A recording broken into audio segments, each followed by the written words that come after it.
We're back, and our guest today is Mark Lepak, a member of the Oklahoma House. Mark, welcome. Good to have you back. Thank you. It's good to be back. Kind Looking forward to our conversation. Nippy day out there.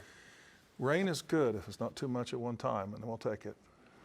Do I address you? You know, I didn't ask you this last time, but should I address you as a freshman legislator? No, this is my third term. So you've been around the block a time or two. Yeah, the interesting thing is, though, I'm entering my 6th year, and 75% of the House is junior to me. I mean, when I came in, it wasn't that way. But you're so quiet and reserved and clearly well-read, and it's such a break.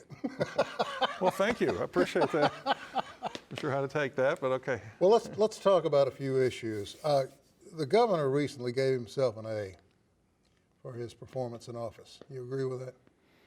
I don't. It depends. I know he made an issue of several things, and he's in the point he's trying to make about things. I think he's doing a good job. I think he can cross some things off the list that he campaigned on that he wanted to do, and I would guess that's where his head is on most of these issues. So if you take a look at campaigning for and then getting authority to do some agency appointments and run those agencies, success there. He wanted to do something about criminal justice reform. And when you have a vocal leader able to advocate for something the legislature wants to do anyway, it makes it a little bit easier, and then he can take credit for that. He signed the bills, then he went and did but something a lot of people don't realize, he take criminal justice and the issues with incarceration. Since he had both the parole board and Department of Corrections within his responsibility, he was able to kind of put those two together and push some things that before they were operating kind of independently, and you saw hundreds of people see their sentences commuted.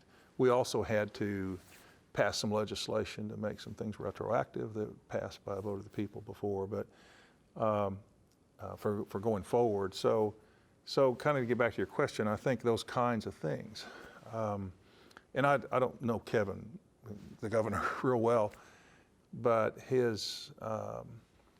let's take the compact thing. I think he sees himself as representing the state and pushing something that would be good for the state. Okay, let me interrupt you just for a minute. Sure. I want to come right back to that. Okay. Under criminal justice, under that column, he announced the other day that he wants to see an accredited, almost divinity school started within the prisons. Do we have an accredited school of any sort within the prisons?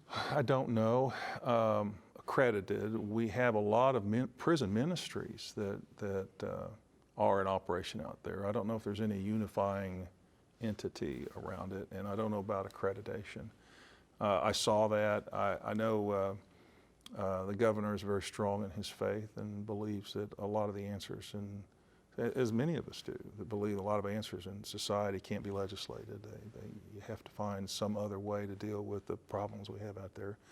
And the faith aspect of our lives is a very strong component of that. Henry Bellman told me once, you can't legislate morality. Well, I think I've said that myself a few times. It's kind of like, I'm not an educator. A lot of us want to see improvements in education, define improvements any way you want to. I like to say we like local control until we don't, except when we don't, you know. I hate to see us legislating a whole lot of things that try to direct behavior that maybe, or work that needs to happen locally, or in the case of the prison ministry thing, internally, you know. I don't know how effective it is, my opinion. I understand. You know, as with all lawmakers in position of leadership, they're going to say things and do things that not everybody's going to agree with. One, I think that's caused some consternation among a lot of folk is he wants to see the Secretary of Education an appointed position. I'm not quite sure how I feel about that. I'm not quite sure that that's ideal, because you have legislators and you have educators. And I think, I understand the governor will have an agenda. I understand that. And I think most folks do. But an educator is more in line with being Secretary of Education if they understand and bring to the table all of the ramifications that go into public education and say, here's what we're facing, as opposed to a hand-picked yes person, if you will. Well, we might disagree on that one. I actually have a bill filed to give the governor that authority. Got to be a vote of the people. It's a constitutional change. I might pose the case for it in a broader context and then come back to the specifics you mentioned. In Oklahoma's history, we used to have 21, 22 statewide elected officials. We're now down to about 11, if you think of the 3 corporation commissioners and the others that people are more familiar with. That's almost twice the national average. So this is your executive branch with a lot of elected officials, politicians, if you will. Some of them are easier to talk about in terms of should this be a governor appointee and part of the cabinet, such as the insurance commissioner, labor commissioner. These things have been proposed before. Labor commissioner actually was changed once and then undone. Undone, yeah. And I got to go back and figure out, I remember that, I don't remember why. But the state superintendent is the one that will bring the most political consternation, I think, and for good reason. In my view, the single largest appropriation we make is to common education. So you have legislators that, and we may pass legislation on various policy things, but in the end, we're going to appropriate the money that's going to get spread. And after that, it's up to somebody to run education. We have 512 school districts out there. What I have observed is in their elected capacities, they are very much politicians. And we can look at the individuals running, and I'm friends with the last couple of state superintendents, so this is nothing they don't know. In fact, I talked for a long time with Joy Hoffmeister a couple years ago when I first filed this as the last legislature. And she didn't like the idea, of course. I'm writing these things in a way that the current people don't have to worry about it. But I like the idea of a unified executive branch with a strong executive who can affect policy, who can get elected on whatever he's going to elect, and then he can choose somebody. Now, the pushback is you'll get a yes man, it'll be a political appointee, but you also have the chance of reaching out and selecting somebody that's got the chops to do that kind of job, but isn't necessarily a politician too. I think the thing that troubles me more and more every day about public education is I'm seeing more and more school districts are fighting for the dollar, to the extent that they're closing.